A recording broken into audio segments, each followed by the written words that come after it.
All right, let's talk AFC East. Tom Vandervoort with Troy Aikman. Troy, this division, very, very interesting. New England Patriots made the Super Bowl last year. The Jets, Rex Ryan, Tim Tebow. Who do you see as the best team in this division?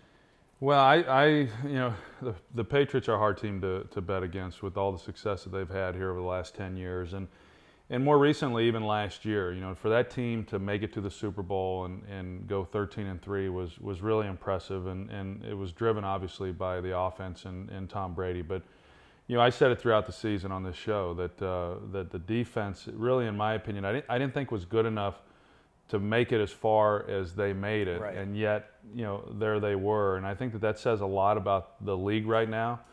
But I do believe that what they did in the draft, addressing some of their defensive needs, of course, those players are going to have to be able to play at the level that they hope that they will. But yep. I think that still is going to be the team to beat. Now, who's going to give them a run? I believe Buffalo might. They came out last year, started strong in the early part of the year. They struggled down the stretch. They pick up Mario Williams from Houston, which yep. Should certainly help that defense, which was their concern as well. Dave Wanstead over there coordinating that defense. Dave Wanstead taking over the defensive unit. They'll change some of the things that they were doing within their scheme. So I think that's a positive for them. Jets have gotten a lot of attention this offseason. And they're going to get more, clearly, as the season goes along.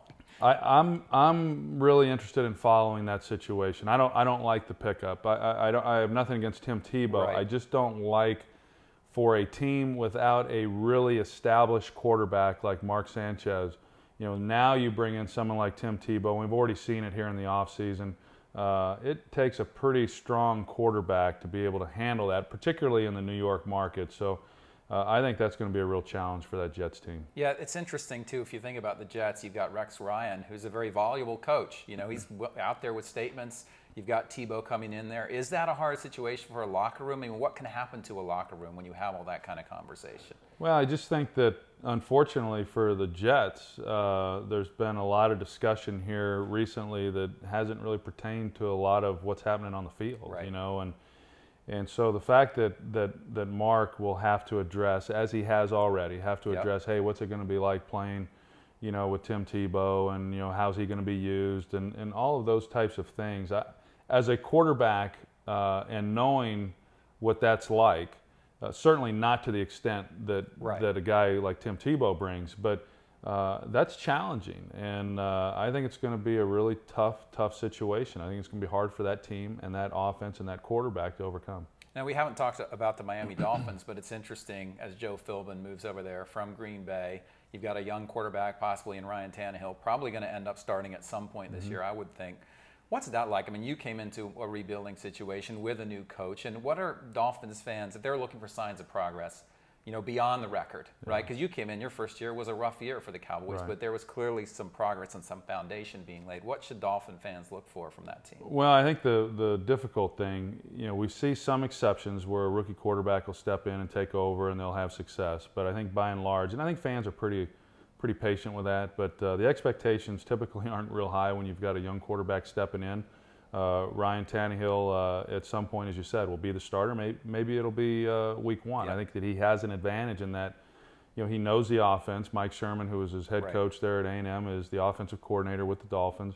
I think in time that I think Ryan's going to be a good quarterback in this league. I think the Dolphins will bounce back.